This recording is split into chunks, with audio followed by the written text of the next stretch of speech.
Maintenant, nous allons passer à quelque chose d'aussi intéressant que ce qu'on nous avons déjà vu, ou peut-être plus. Donc, on a dit que le mouvement correspondait à la variation de position d'un mobile pour des instants différents. Maintenant, lorsque je parle de position, donc je parle de coordonnées. Et les coordonnées, c'est par rapport à un repère. Maintenant, notre repère n'est pas nécessairement immobile. Je peux considérer un repère immobile pour les besoins de résolution du problème, lorsque ça n'influe pas sur sa résolution, c'est-à-dire ça ne rend pas la tâche plus difficile ou ça n'altère pas mes résultats. Mais le repère que je considère comme étant fixe n'est pas nécessairement fixe dans l'absolu. Si j'effectue une expérience au laboratoire, je vais considérer comme référentiel le laboratoire. Le laboratoire va être considéré comme référentiel fixe. Maintenant, comme le laboratoire est relié à la Terre, et la Terre est en mouvement autour d'elle-même, autour du Soleil. Donc, finalement, notre laboratoire n'est pas immobile, comme vous le voyez. Mais c'est que immobile et immobile, c'est quelque chose de relatif. Pour les besoins d'un certain problème, je peux considérer un repère ou un référentiel comme étant fixe. C'est l'événement où le phénomène se produit localement et lorsque le mouvement de ce repère n'altère pas les résultats que je vais obtenir. Donc, un mobile peut être en mouvement par rapport à un référentiel et pas par rapport à notre référentiel. Trois amis, trois étudiants qui veulent monter dans un bus. Les deux ils vont vite, ils montent dans le bus, ils s'assoient ensemble, le troisième rate le bus. Lorsqu'ils s'assoient ensemble, chacun des deux étudiants, il considère l'autre comme étant immobile. Mais par rapport à quelqu'un qui est resté sur le quai, qui a raté son bus, pour lui, ils sont en mouvement. Vous voyez bien. Donc, pour étudier, connaître les vitesses, déduire les vitesses et les accélérations d'un mobile par rapport à un repère et à un autre repère, il y a des relations qui les lient. Il y a des lois de composition qui composent les vitesses entre elles pour avoir une vitesse et déduire une vitesse d'une autre vitesse. D'accord? Il y a des relations de composition pour les vitesses et pour les accélérations. Donc, qu'est-ce que je fais? Je considère, par exemple, deux repères. Ou, pour être plus précis, disons référentiel pour utiliser un jargon plus scientifique. Donc, j'ai un repère R défini comme ça, au X, Y, Z, et là, au prime,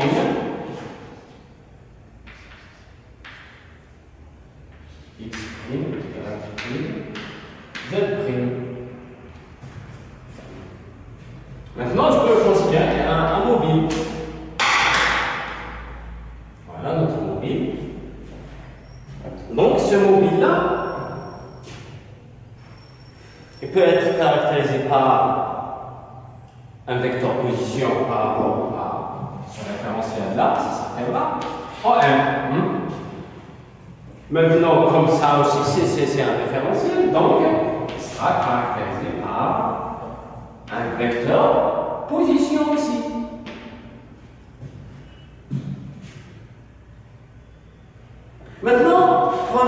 ce vecteur de position en M. Je peux l'écrire, disons la relation de Charles, O, O', hein, plus O', M. J'ai le droit de le faire, c'est la relation de Charles. Donc, O, M, c'est égal à O' plus O' M. Parfait.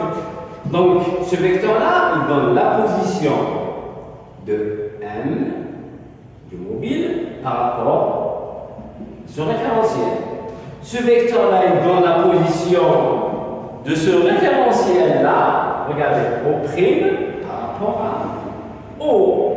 C'est un vecteur position diffusion de l'origine-là qui définit notre deuxième référentiel par rapport à ce premier référentiel. Et là, c'est le vecteur position de ce mobile-là par rapport au deuxième référentiel. Maintenant, dans le cours de physique 1, nous allons nous restreindre au référentiel qui se déplace avec une vitesse constante par rapport, parce que lorsqu'il s'agit d'un mouvement, c'est, je dis, par rapport à quoi? Lorsqu'on ne le dit pas, c'est quand on suppose qu'il est défini, qu'il y a un référentiel fixe qui définit ces leçons. On ne va pas le répéter à chaque fois lorsqu'il s'agit d'un seul référentiel. Mais lorsque dans l'histoire qui se produit, il y a un référentiel qui se déplace et un autre non, là je dois dire, je dois spécifier de quel référentiel parle-t-on. Donc je dois dire par rapport au sol, par rapport à ceci, par rapport à cela. Donc, nous avons établi cette relation-là. On a dit, ce sont des vecteurs position. Maintenant, un vecteur position, lorsqu'il est dérivé, il nous donne des vitesses. Dérivons avec dOm, dt,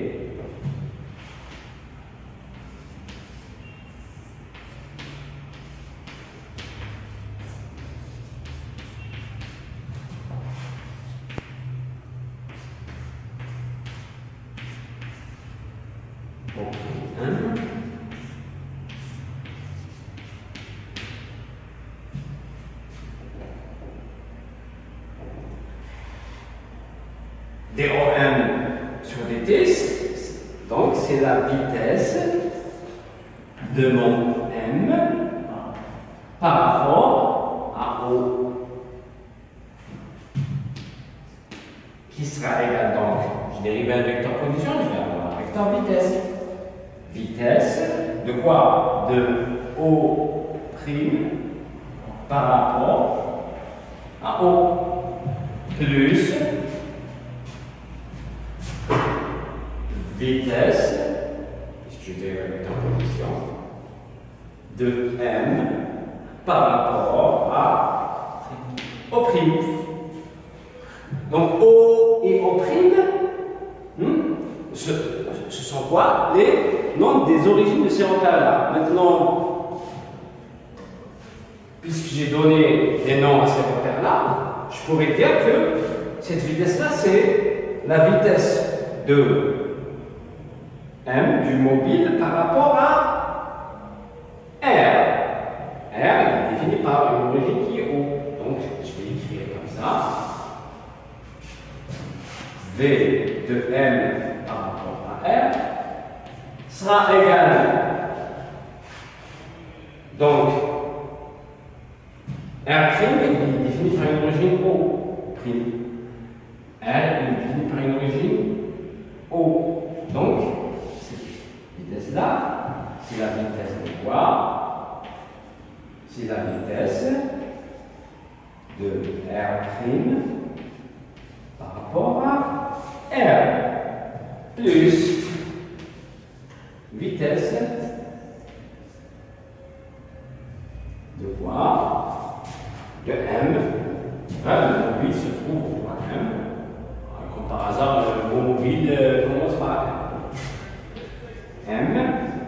par rapport à R'. Donc là, nous avons une voie de composition de vitesse qui relie quoi? Il relie trois vecteurs vitesse. La vitesse du mobile par rapport au repère supposé fixe.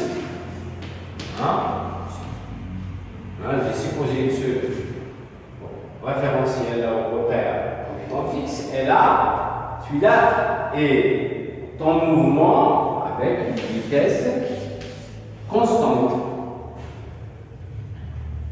Donc, vitesse du mobile par rapport au repère fixe R est égale à la somme du vecteur vitesse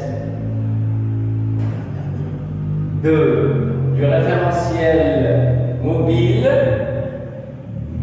par rapport au référentiel supposé fixe